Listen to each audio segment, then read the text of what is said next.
क्या 2040 तक इंडिया दुनिया की सबसे पावरफुल इकोनॉमी बन सकता है? ये एक ऐसा सवाल है जो आज पूरी दुनिया में गूंज रहा है। जरा सोचिए, एक तरफ ग्लोबल पावर तेजी से शिफ्ट हो रही है, एआई की रेस चल रही है, चीन की इकोनॉमी थोड़ी स्लो पड़ गई है और भारत में स्टार्टअप्स की एक पूरी नई वेव आ चुकी है। और दूसरी तरफ है अमेरिका, जिसका दशकों से दुनिया पर एक ऐसा डोमिनेंस रहा है जिसे बीट करना नामुमकिन सा लगता है। तो क्या ये नामुमकिन चीज सच में मुमकिन होने वाली है? आज के इस एक्सप्लेनर में हम इन्हीं दो विशाल इकोनॉमीज का एक मैक्रो रियलिटी चेक करेंगे। हवाई दावों और इमोशन से परे जाकर हम सीधा हार्डकोर डेटा पर बात करेंगे। देखिए, सच तो ये है कि इंडिया तेजी से ग्रो कर रहा है, लेकिन यूएस अभी भी बहुत आगे है। तो क्या सच में हम उस मुकाम तक पहुंच सकते हैं? चलिए इस डेटा ड्रिवन जर्नी को शुरू करते हैं। तो आज के इस एनालिसिस में हम 5 मेन चीजों पर फोकस करेंगे। पहला, 2040 की सुपर पावर रेस। दूसरा, जीडीपी का साइज वर्सेस आम नागरिक की वेल्थ। तीसरा, टेक और इनोवेशन का बैटल। चौथा, टैलेंट माइग्रेशन और रिवर्स ब्रेन ड्रेन। और आखिर में हमारा फ्यूचर आउटलुक। तो चलिए सीधा डाइव इन करते हैं हमारे पहले पॉइंट पर, 2040 की सुपर पावर रेस। अब ये डेटा काफी इंटरेस्टिंग है। PwC और EY जैसे टॉप इंस्टीट्यूशंस के प्रोजेक्शंस बताते हैं कि परचेजिंग पावर पैरिटी यानी PPP के मामले में भारत 2040 तक $30 ट्रिलियन का आंकड़ा छू लेगा। सिंपल भाषा में कहें तो देश के अंदर सामान बनाने और खरीदने की जो कैपेसिटी है, उस मामले में भारत जल्दी अमेरिका को ओवरटेक कर सकता है, जिसका अनुमान करीब $28.3 ट्रिलियन का है। ये इंटरनल ग्रोथ के लिहाज से एक बहुत बहुत बड़ा जंप है। लेकिन यहीं पर असली कैच है। PPP हमें अंदरूनी ताकत दिखाता है, पर दुनिया में आपका दबदबा नॉमिनल GDP से तय होता है। भारत अंदरूनी साइज में तो पकड़ बना रहा है, लेकिन अमेरिका नॉमिनल GDP और ग्लोबल लेवरेज में अभी भी मीलों आगे है। क्यों? क्योंकि अमेरिकी डॉलर का स्ट्रक्चरल पावर इतना ज्यादा है कि वो पूरे ग्लोबल ट्रेड और फाइनेंशियल सिस्टम्स को ड्राइव करता है। असलियत यह है कि अमेरिका सिर्फ इकोनॉमी से नहीं, डॉलर से दुनिया कंट्रोल करता है। Moving on to the next point, GDP का साइज वर्सेस नागरिकों की वेल्थ। क्योंकि यार, इकोनॉमी बड़ी होना अलग बात है, सिटीजन्स रिच होना अलग। इस भारी गैप को देखिए। अमेरिका में पर कैपिटल GDP यानी प्रति व्यक्ति आय करीब $8,500 से ज्यादा है। वहीं भारत में ये आंकड़ा $11,000 के आसपास है। सीधा 7.5 गुना का फर्क। ये हमें एक लोअर मिडिल इनकम नेशन और एक super advanced capital rich economy के बीच का असली डिवाइड दिखाता है। सिर्फ देश के पास पैसा होने का मतलब ये बिल्कुल नहीं है कि हर आम इंसान फाइनेंशियली सिक्योर है। अब इस स्लाइड की डिटेल्स आपको सच में हैरान कर देंगी। अमेरिका में एवरेज मंथली सैलरी करीब $6,200 है, जबकि भारत में सिर्फ $336। ये लगभग 18.5 गुना का फर्क है। और विडंबना देखिए, भारतीय प्रोफेशनल्स हफ्ते में 48 घंटे काम कर रहे हैं, जबकि अमेरिका में स्टैंडर्ड 40 घंटे का वर्क वीक है। मतलब हम ज्यादा घंटे काम कर रहे हैं, फिर भी पे स्केल के मामले में बहुत पीछे हैं। लेकिन चलिए पैसे खर्च होने के तरीके पर भी बात कर लेते हैं।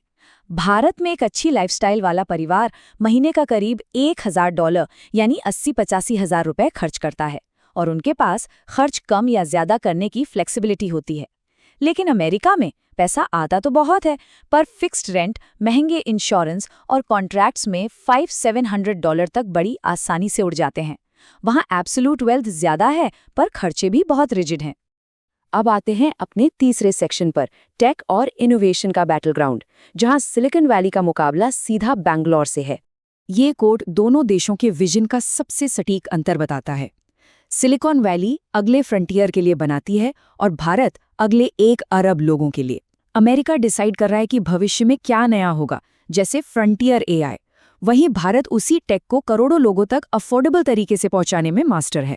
और ये बात हमेशा याद रखिए, AI फ्यूचर डिसाइड करेगा कि नेक्स्ट इकोनॉमिक सुपर पावर कौन बनेगा।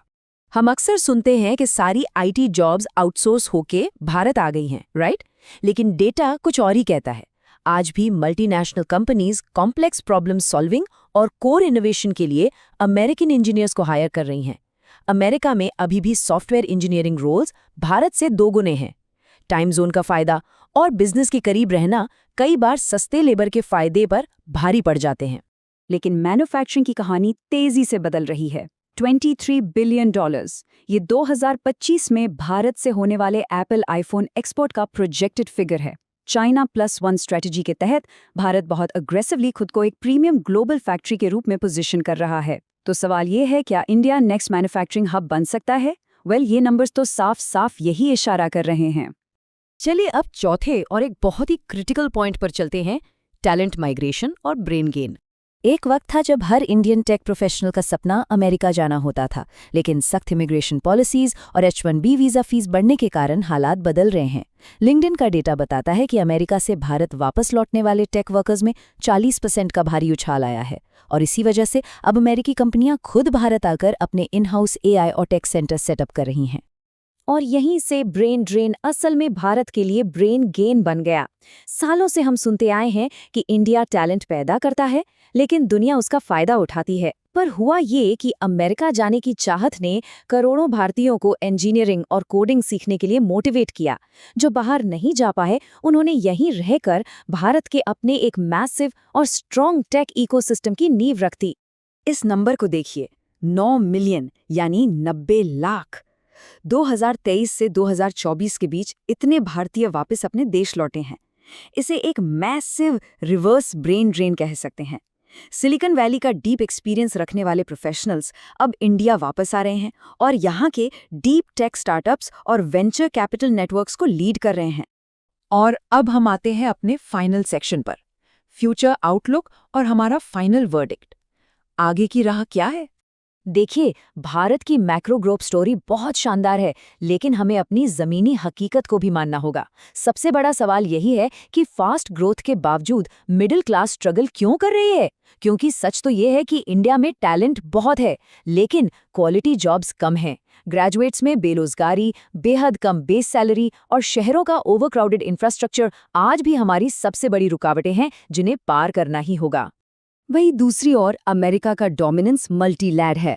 वॉल स्ट्रीट की बेजोड़ फाइनेंशियल पावर, एनवीडिया, गूगल और माइक्रोसॉफ्ट जैसे ग्लोबल ब्रांड्स के साथ AI पर उनका पूरा कंट्रोल और डॉलर की सुप्रीम पावर, ये सब उन्हें आज भी अनबीटेबल बनाते हैं। हालांकि हम ये भी नहीं भूल सकते कि इंडिया की सबसे बड़ी ताकत उसका यूथ है, जो डिजिटल और स्टार्टअप रेवोल्यूशन के दम पर देश को तेजी से आगे बढ़ा रहा है। तो आखिर में सवाल यही है, क्या भारत जॉब्स, एजुकेशन, इनोवेशन और इंफ्रास्ट्रक्चर की इन चुनौतियों को पार करके 2040 तक दुनिया की सबसे पावरफुल इकोनॉमी बन पाएगा, या फिर अमेरिका का असीमित पैसा और टेक्नोलॉजी उसे आने वाले कई दशकों तक नंबर 1 बनाए रखेगा? आपको क्या लगता है? हमें कमेंट्स में अपनी राय जरूर बताएं। और हाँ, ग्लोबल इकोनॉमी, फाइनेंस और भारत के फ्यूचर पर ऐसे ही पावरफुल और डेटा ड्रिवन एक्सप्लेनेटरी वीडियोस देखने के लिए हमारे चैनल अमीर बनोगे को अभी सब्सक्राइब करें। जुड़े रहें और सीखते रहें।